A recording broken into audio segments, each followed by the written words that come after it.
भोजन करवाते करवाते यशोदा मैया ने कन्हैया के माथे पे हाथ रख के पूछो, लाला। हाँ मैया। अक्रूर जी क्यों आए हैं? कन्हैया ने कहा, मां तुम्हें पता नहीं है मैया? नहीं तो मेरे मामा के यहाँ यज्ञ है 7 दिन का, इसलिए मेरे मामा ने मुझे लेने के लिए अक्रूर जी को भेजा है।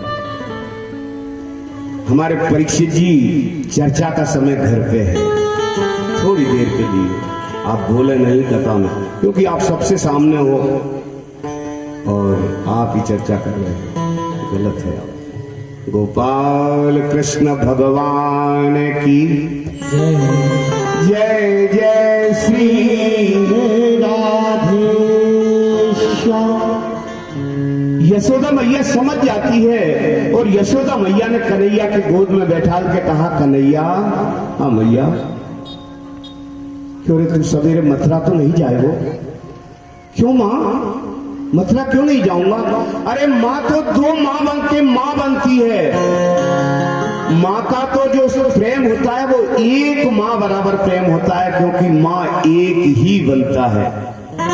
पर मामा वो होता है जो मां से दुगना प्रेम करता है, उसे मामा कहते हैं। मां मामा के घर जाने के लिए मना कर रही हो? नहीं तो कन्हैया, पर तू ये बता, तेरे बिना मैं ये गोकुल में कैसे रह पाऊंगा? नहीं तो मां, मैं जाऊंगा और वापस आ जाऊंगा। और यशोदा ने विचार कर लिया, बस 11 वर्ष के सुख थे बाग में, अब कन्हैया जाएगो और कभी नहीं आएगा।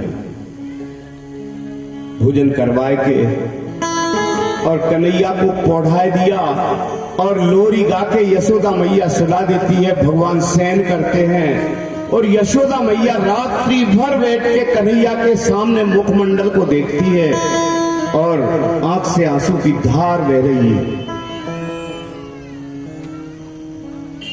रात्रि के 2 बजे और यशोदा मैया के आंखों आंसू कन्हैया के गाल पे गिरो और कन्हैया ने आंखें खोली। मां।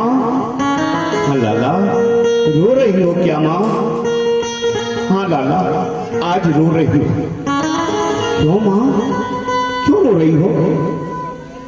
लाला, तुझे पता है तुमने 11 वर्ष से मेरी आंख में आंसू नहीं आने दिया, और जब तू चलो जाएगा तो मैं कैसे भोजन करूंगी, कैसे यहां रहूंगी, किस तरह मैं अपने दिन निकालूंगा वो एक दिन? नहीं मैया, भगवान समझाते हैं, पर यशोदा मैया ने तो हाथ पकड़ के कन्हैया को और स्वयं के माथे पे रख दिया। कन्हैया। हाँ मैया। मैं कौन हूं? कन्हैया ने कहा, मेरी मां है। अच्छा लाला, तो तुझे तेरी मां की सौगंध है, सत्य बता कन्हैया, तू ये बता कि सुबह अक्रूर जी के साथ तू मथुरा तो नहीं जाएगो? भगवान ने कहा, अरे मां, जिस कारण मेरा अवतार हुआ है, मैं अगर मथुरा नहीं जाऊंगा तो ये पृथ्वी पे भार बढ़ रहे हो, वो उतारूंगा कैसे? पर मां का प्रेम। कन्हैया ने कहा, मां मैं तेरी सौगंध खाता हूं, जाऊंगा पर वापस आ जाऊंगा, कभी तो आऊंगा मां।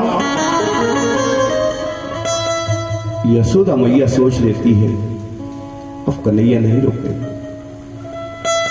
4 बजे उठी, कन्हैया स्नान करवायो यशोदा मैया ने और दाऊ भैया स्नान करवा दिया रोहिणी मैया ने। स्नान करवा के केसर चंदन को तिलक लगा के और 16 श्रृंगार करके कन्हैया माखन मिश्री खिलाए के तैयार कर दो।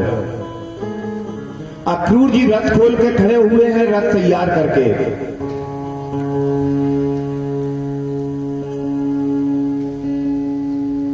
कन्हैया ने राजमहल के फाटक खोले और तैयार होके बाल कृष्ण भगवान खड़े हुए, माथे पे मोर मुकुट, कमर में करधोनी बंधी हुई है, उसमें बांसुरी कोस रखी है, दुपट्टे में कोपनी पहन के नंगे पैर भगवान बाल कृष्ण तैयार हो जाते हैं। जाते वक्त प्रणाम करके कहने लगे, मां मैं जा रहे हो। और यशोदा मैया ने अपनी पीठ फेर ली। कन्हैया ने माँ को अपनी बाहों में भर के आगे जाके कहने लगे, अरे माँ, ओ माँ, अरे जिस बालक के सिर पे माँ को हाथ नहीं उगे है, वो बालक कभी विजय प्राप्त नहीं कर पावे है मैया। दोनों हाथ मेरे माथे पे पधरा के आशीर्वाद दे माँ, कि मैं जहां भी जाऊं वहां मेरी माँ की कृपा मेरे ऊपर बनी रहे। यशोदा मैया ने कन्हैया को ऊंचे उठायो और ऊपर से नीचे तक देख के मन में ध्यान आयो, मेरो कन्हैया मथुरा जाएगो। और कन्हैया को डेली पे खड़ा कर दिया। देखिए माँ का प्रेम कितना होता है। इस दुनिया में माँ से बड़ी वस्तु कुछ बनी ही नहीं है। कन्हैया द्वार पे खड़ो करके यशोदा मैया भीतर जाती है। हाथ में 7 मिर्ची, 7 नमक की डली और काजल की डिब्बी और बेसन, राई ये हाथ में लेके आती है और बाल कृष्ण भगवान को उसारने लगती है। कन्हैया कहने लगे, माँ पागल हो गई हो, ये क्या कर रही हो? और माँ के मुंह से अनायास निकल गया, लाला, हाँ माँ, और तोहे नजर